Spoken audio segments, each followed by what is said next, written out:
Hey guys, welcome back to AFK Journey. In today's video, we've had another few bosses go by with Mikola, and she's actually functioning really well, which is good to see. I want to look at her on the server 1 or the district 1 on the results for the Giga Whale side. Then we'll jump across to my free-to-play and show you what I managed to do with a single copy. I think she is proving to be pretty good value. I will do an updated final thoughts on worth pulling, whether she's worth pulling and stuff like that after we get through the final boss, and I have some more consolidated thoughts.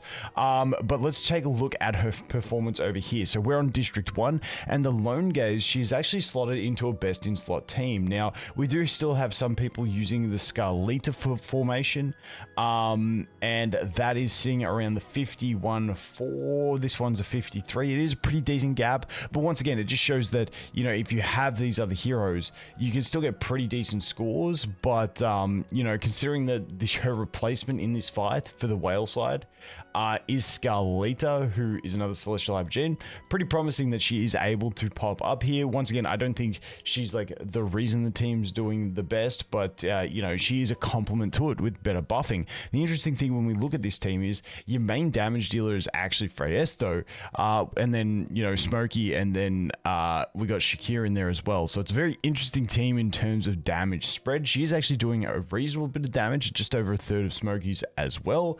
Not as much as you expect with her whole higher end kit being focused around damage, but still not too bad to see her doing some damage. So this team, honestly, pretty solid. Rainier dies early, and then we just have the tankiness to survive the rest, and that's pretty much the way the team goes. They just absolutely slap hard.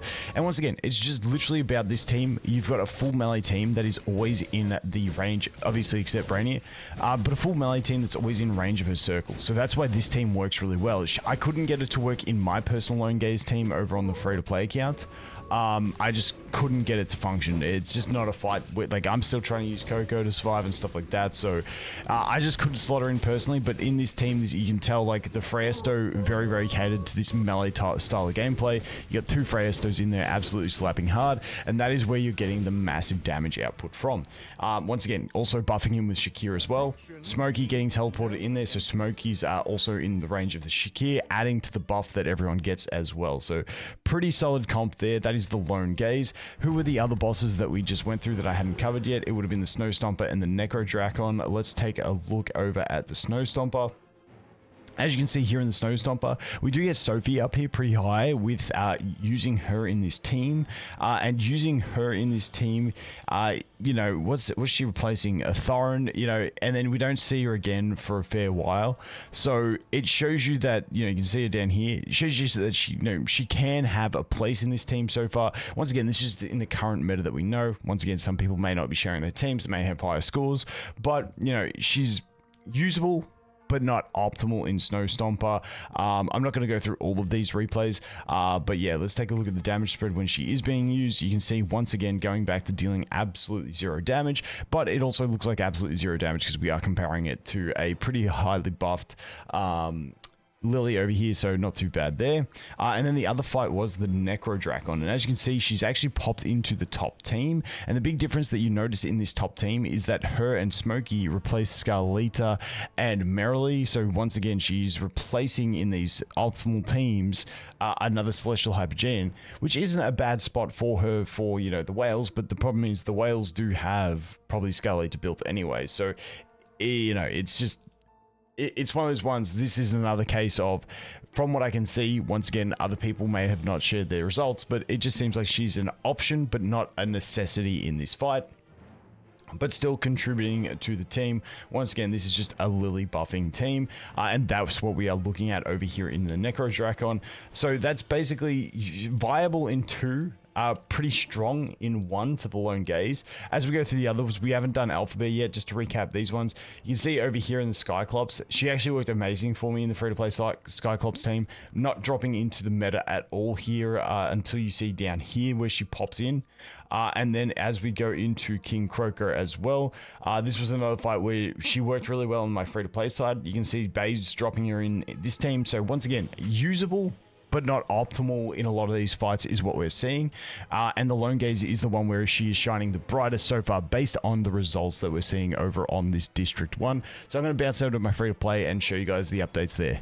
Okay, so over on my free to play, you can see Lone Gaze, my best damage is 30.3 billion. However, my lifetime best damage is over here at 31.2, which that 31.2 would put me, let's check where it would put me on my ladder. It would put me still outside. It would actually put me only into 13th position. So that's my all-time best. I didn't get that during this run because I've been testing too many other teams with her to try and see if I could get her to work. I've also been testing standard teams, a bunch of different stuff. I've just exhausted a ton of testing. I couldn't really get her to excel in my personal free-to-play teams over on the Lone Gaze, just because if you're like me, you're probably still using, let's go to my best one. Over here, the replay's gone, but you know, I'm still using my Taylene, but you know, I'm still using that Coco for the survival. Thorin I don't actually need to use. I can actually survive without using Thorin, and I tried using her instead of Thorin. Just wasn't giving me the results once again because I do have to use Odie. I did try her with you know, my really heavily invested Lily, but once again I just could not get the damage out of that. So Lone Gaze is a weird one for me on the free to play side. I do have the Taylene, so I make use of that, but I couldn't get her popping into the best formations there. As we look to the other bosses, if we jump here and look at my best, you can see Snow Stomper. She did actually get into my best team in Snow Stomper, which was great to see, which was on the 25th. So I'll go ahead and show you guys this one, but this was basically the formation here. And you can see in the Snow Stomper, she actually works really well for me as free to play. Now, like I said, I don't think she was in the meta as on the Snow Stomper. I can't remember now, you guys can look back at the video. But over here on the free-to-play side, Snow Stomper, she did absolutely fantastic. We're buffing her with the Shakira and Smokey. We're buffing Lily once again with Shakira, Smokey, and her, working really well. And then I just slapped Merrily in there as my other unit that I use to actually break the snow when it happens. But you'll see here, the great thing about Merrily in the Snow Stomper as well is the fact that we can avoid a bunch of the snowing that happens. So we are abusing the Lily May. Did I say Merrily? Dude, Merrily, Lily May. They just like jumble up in my head when I try and say them. But yeah, you can see we avoid the snow there, the snow application, because it goes to snow as we do the dance. And like I said, even though she dies this early on in the battle, still getting me my best scores. I tested a ton of teams over here. Once again, we almost avoided the snow completely, but it did go onto Merrily there, but we managed to break it. So I find her any stage where your Lily May, if you've got a hyper buffed Lily May like me as a free to play, any stage that she can be the main damage dealer and you can get further buffing on her, I think it's absolutely fantastic. Because like I said, my Merrily, you'll see the damage is nowhere near it, but it's not just because Lily May is better. Yes, Lily May is better and that's why she gets more damage, but also I just don't have the same level of investment into exclusive equipment on my Merrily, and that is also another factor to consider. So hyper buffing characters is absolutely fantastic, and that is what Mikola is good at. So once again, a single copy on the Snow Stomper got me there. In Necro Drakon, I could not get her to work. It was just coming nowhere near my best teams. She just basically, that one copy just wasn't enough ever in that fight. But that's the main thing that we are looking at over there. Once again, so Necro Drakon and Lone Gaze for me personally, not cutting it. Snow Stomper amazing. If we look here, Snow Stomper was the 25th. Let's take a look at results. And if we go over here to the 25th, you can see she actually got me a rank 8 on the Snow Stomper, which I was pretty happy with. District was 50, but Snow Stomper was one I'm not always the best at, so that was a really good improve for me. I can't remember which one this was, number 4. Let's have a look. So what was before Snow Stomper? We actually got rank 4, but that's pretty solid. Was that one that I used her in? Before Snow Stomper, who was it? No, that was Necro. that was just my other team. Don't worry, I'm just OP, guys. Don't stress it.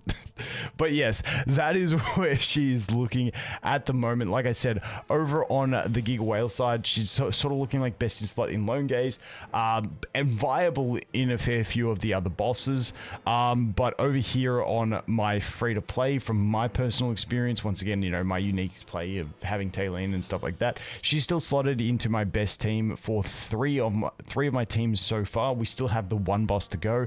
I don't think she's going to work too well in Alphabet. I just don't think her kit synergizes. Maybe on the whale side, you know, with the Freyesto play and stuff like that, maybe she can function over there. But from free to play's perspective on my account, I don't think she's going to slot into the Alphabet, but still being best in slot for 3 out of the 6 bosses for me on the free to play side.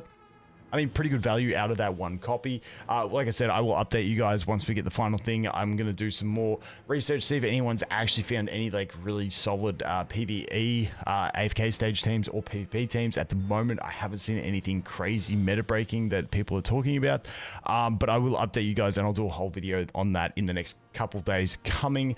But as always, guys, thanks for watching. Hope you have an awesome day and I look forward to seeing you in the next one. Cheers.